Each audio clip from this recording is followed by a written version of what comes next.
Hello everyone, welcome to our Spark Education. Class 10th परीक्षा 2024 के लिए मैं सोशल साइंस का यानी कि आप लोग का समाज विज्ञान का वीवीआई ऑब्जेक्टिव क्वेश्चंस लेके आ चुका हूं, जो कि इस वीडियो के बाद आपका सर 80 से ज़्यादा क्वेश्चंस यहां से क्लियर हो जाएगा। आज की इस वीडियो में इतना मोस्ट वीवीआई ऑब्जेक्टिव करके आया हूँ जो कि आपके सीधा एग्ज़ाम 2024 की परीक्षा में आएगा, चाहे आप कोई भी बोर्ड हो, यूपी बोर्ड हो, बिहार बोर्ड हो, ठीक है। और एक ख़ास बात, यदि आपको सर कोर्स लेना है तो कोर्स लेने का प्रयास कीजिएगा। बहुत ही इम्पोर्टेंट कोर्स दिया जा रहा है मात्र 99 में। बात कर लीजिएगा, इस नंबर पर आपको बता दिया जाएगा, ठीक है। पेमेंट नंबर ये है और ये कॉल नंबर या व्हाट्सएप नंबर पर आप सबसे पहले बात कर लीजिएगा, ठीक है। चलिए, तो पहला क्वेश्चन हुआ जो कि एकदम बहुत बार आया है एग्जाम में, तो देखने का पहले प्रयास कीजिए क्या है क्वेश्चन, ठीक है। क्वेश्चन कहा जा रहा है वो आपको एग्जाम में कि जो बहुत बार पूछा भी गया है कि सर क्वेश्चन से 1 नंबर, अखिल भारतीय किसान सभा का गठन किस वर्ष हुआ था? तो अखिल भारतीय किसान सभा का गठन 1936 में हुआ था, या 1929 में, या 1928 में, 1921 में? तो अखिल भारतीय सभा गठन का बताइए कहाँ पर, कब हुआ था, बताइए फटाफट जल्दी। जितना जल्दी आंसर आएगा तब तक मैं आप लोग का सबसे इम्पोर्टेंट क्वेश्चंस लेकर आया हूँ इस वीडियो में, ठीक है। जितना हो सके उतना सर आप लोग सबसे पहले बताइए। तो 1936 आपका राइट आंसर हुआ हो जाएगा कि अखिल भारतीय किसान सभा का गठन 1936 में हुआ था, ठीक है। दूसरा नंबर क्वेश्चन है कि सर परिवहन के साधनों में सबसे सस्ता परिवहन का साधन क्या है? आपको पता है जो बस चलती है, ट्रेन चलती है, नाव चलती है, शिप चलती है, जहाज़ चलती है, उस सभी में सबसे सस्ता परिवहन मेरा क्या है?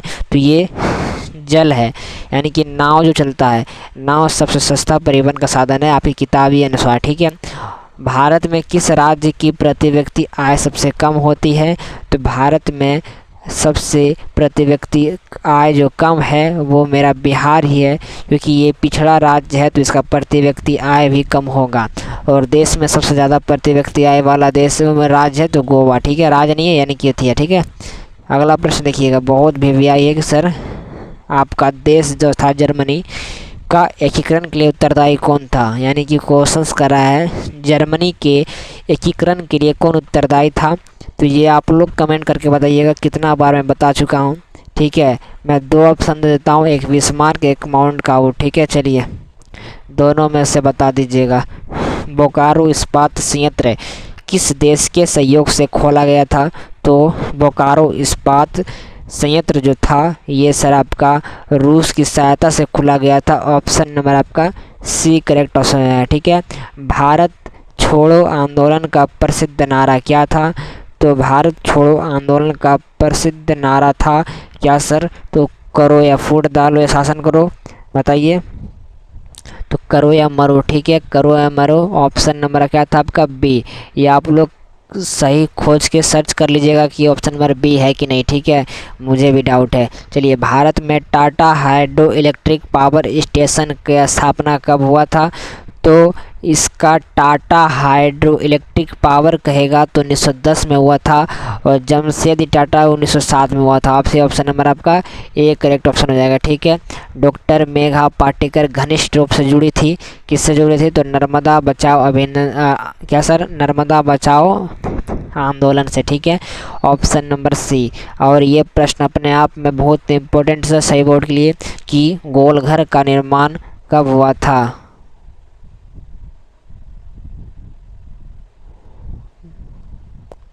चलिए सॉरी, हाँ, गोलघर का निर्माण कब हुआ था? तो 1786 में। ऑप्शन नंबर आपका सी करेक्ट ऑप्शन हो जाएगा, ठीक है हुआ। चलिए, भारत में सबसे पुराना तेल का भंडार कहाँ है? तो भारत में सबसे पुराना तेल का भंडार जो है वो आपका क्या हो जाएगा? तो डिगबोई, ठीक है। चलिए, कौन सी प्राकृतिक आपदा नहीं है, यानी कि कौन मानवकृत आपदा है? तो सुनामी प्राकृतिक, बाढ़ प्राकृतिक, हिमस्खलन, यानी ये भी प्राकृतिक, लेकिन युद्ध आदमी करता है, और यही गलत है और यही सही हो जाएगा, ठीक है। चलिए, सबसे उत्तम किस्म का कोयला कौन सा होता है? तो एंथ्रासाइट। और सबसे खराब घटिया कोयला तो पीट होता है। ठीक है बउआ। चलिए 13वां नंबर प्रश्न, निम्न में से कौन सी स्थिति लोकतंत्र की सफलता के लिए सबसे आवश्यक है? तो लोकतंत्र की सफलता के लिए सबसे आवश्यक है आपका क्या सर? मजबूत जनमत। क्या है? मजबूत जनमत है। ऑप्शन नंबर आपका ए करेक्ट ऑप्शन हो जाएगा। नदियों में बाढ़ आने का प्रमुख कारण क्या है बुआ? 99 वाला कोर्स लेने का प्रयास कीजिएगा, रिक्वेस्ट है आपसे, क्योंकि सर बिहार और यूपी का नंबर 1 चैनल और पीडीएफ के मामले में तो नंबर 1। नदियों में बाढ़ आने का प्रमुख कारण क्या है? तो सर नदी के तल में अवसाद का जमाव या वर्षा की अधिकता या जल की अधिकता। तो तीनों आपका सही। ऑप्शन नंबर आपका डी करेक्ट ऑप्शन हो जाएगा। ठीक है। चलिए, कौन सा पंचायती राज व्यवस्था का दूसरा स्तर है?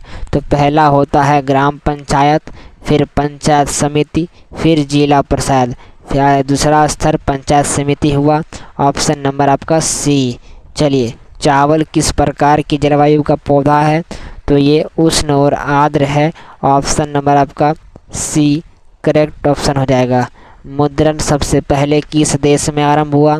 तो यानी कि मुद्रण पैसा, तो ये ऑप्शन नंबर चीन में हुआ था। ऑप्शन नंबर आपका ए बिल्कुल करेक्ट ऑप्शन। ठीक है। अंतर्राष्ट्रीय मानक संगठन यानी कि आईएसओ का मुख्यालय कहाँ है? तो आपका जनेवा में। Option number A. किस वर्ष साइमन कमीशन भारत आया? आपसे यहाँ 2 प्रश्न पूछे जाते हैं कि सर साइमन कमीशन का गठन कब हुआ था?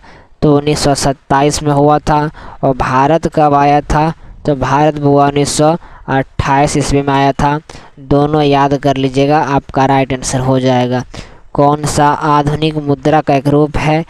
तो आधुनिक मुद्रा का रूप आपका कागज के नोट हो जाएगा। B correct option. ठीक है।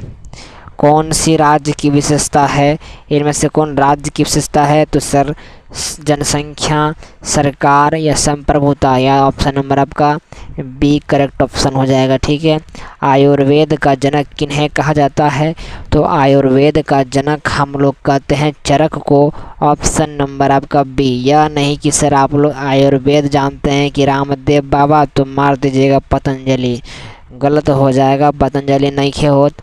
ऑप्शन भैया बी चरक होगा। ठीक है। कौन सी मुद्रा एक आधुनिक रूप नहीं है? तो ये ड्रॉप्ड जो होता है, जमा जो होता है, यानी कि आधुनिक रूप नहीं है। तो ड्रॉप्ड, जमा, तो जमा नहीं है। ठीक है। क्योंकि मुद्रा ड्रॉप्ड ये सब मुद्रा ही होता है। ठीक है। चलिए, 95 स्थापना किसकी रचना है? तो मार्टिन लूथर का है ना। बिल्कुल, 95 स्थापना है मार्टिन लूथर का। भारत में सबसे लंबा बांध कहाँ है? तो भारत में सबसे लंबा बांध होता है कौन सर? तो मैं ऑप्शन दे देता हूँ, एक बी होगा और एक सी होगा। बताइएगा दोनों में से कौन करेक्ट होगा। इतना बार मैं बताया हुआ, गूगल पर सर्च कर लीजिएगा, नहीं जानते हैं इसका आंसर मैं नहीं बताने वाला हूँ। देखते हैं कितने बच्चे के पावर जो कमेंट बॉक्स में कमेंट कर दे सही ऑप्शन। ठीक है।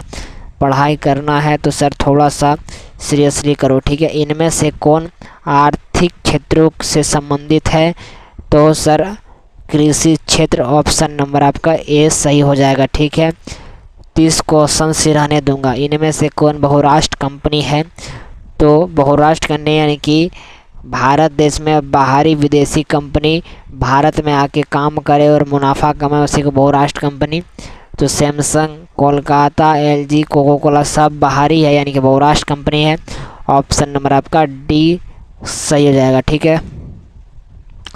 आजकल मुद्रा का कौन सा रूप अधिक प्रचलन में है? तो सर सोने के सिक्का। क्या हो जाएगा? तो उपयुक्त सभी नहीं, उपयुक्त सभी मैं नहीं बता पाऊँगा। आजकल धात्विक मुद्रा ऑप्शन नंबर आपका प्रचलन है। ठीक है। चलिए, कौन सा प्राकृतिक आपदा नहीं है? तो 29वां नंबर, कौन प्राकृतिक आपदा नहीं है यानी कि कौन मानव आपदा है? तो आतंकवाद ही माता क्या है? तो मानवीय आपदा है, भारतीय। चलिए, ये 30वां नंबर छूट गया कि किस नदी को बिहार का शोक कहा जाता है? तो कोसी नदी को। चलिए, चलिए 40 क्वेश्चंस करवा तो देख लेते हैं कितना मिनट का हुआ। 10 मिनट का हो चुका है। वो वीडियो इतने को ही रहना देता हूँ। 30 प्रश्न में आप कितना बना पाए। 30 में यदि आप 28, 25, 24 या 22 तक जिसका आया है वो समझ लीजिए कि सर पढ़ने में तेज़ हैं और समय को बर्बाद नहीं कर रहे हैं। और जिस किसी बच्चे का 30 में 20 आया वो बच्चे अभी भी टाइम को बर्बाद और पढ़ने पर कुछ भी ध्यान नहीं दे रहे। इसलिए आपको सीरियसली 30 में 30 सही करना था, लेकिन कोई नहीं, आगे 1 महीना के अंदर आपको सभी क्वेश्चंस को करवा दिया जाएगा जो आपके बोर्ड एग्ज़ाम में पूछे जाएंगे। तो वीडियो को लास्ट तक देखने के लिए thanks for watching this video. 99 वाला कोर्स लेने का प्रयास कीजिएगा और कमेंट बॉक्स में अपनी राय ज़रूर दीजिएगा कि आज की वीडियो कैसी लगी। तब तक मिलते हैं अगले वीडियो के साथ। जय हिंद, लव यू।